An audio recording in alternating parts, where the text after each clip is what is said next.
Les platges a Catalunya són un recurs natural de gran valor per l'esbarjo, el turisme i la salut de les persones. La majoria dels dies presenten un bon estat i qualitat, però puntualment poden veure's afectades per fenòmens naturals que poden ser un inconvenient per les persones. En aquest vídeo ens agradaria explicar-vos quins són aquests fenòmens. Parlarem de meduses, de proliferacions de fitoplàncton, d'escumes i de restes vegetals.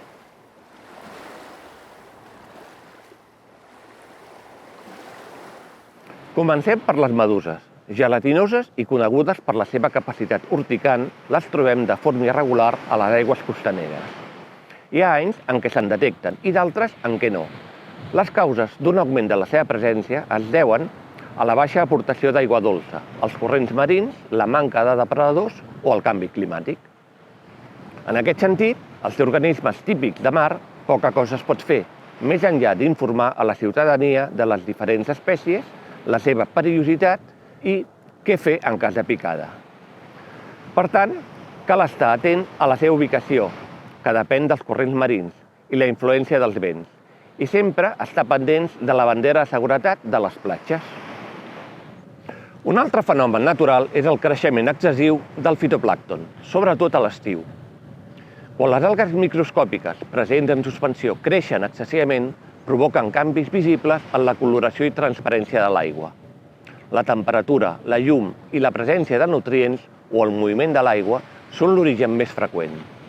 Més enllà de l'alteració visual, no són un risc pels banyistes. Un altre fenomen natural que observem i que sovint es confon amb un episodi de contaminació és el de la presència de taques o fileres d'escumes o mucílags. S'originen per la presència i degradació de la matèria orgànica que conté l'aigua de mar i a la producció vegetal.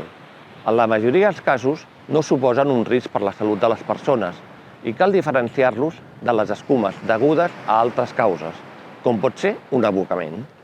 Finalment, en determinades zones de la costa catalana és bastant freqüent l'arribada de restes vegetals marines a les platges, fanerògames marines o algues, que arriben arrossegades pels corrents, l'onatge i els temporals. Aquest és un fenomen que forma part del cicle natural dels ecosistemes litorals i que no suposa cap risc pel bany. Per prevenir i controlar aquests fenòmens naturals, l'Agència Catalana de l'Aigua fa un seguiment continu de la qualitat de les aigües de bany, informant la ciutadania de les possibles restriccions o prohibicions de bany, mitjançant cartells informatius i aplicacions mòbils. Agència Catalana de l'Aigua. Generalitat de Catalunya.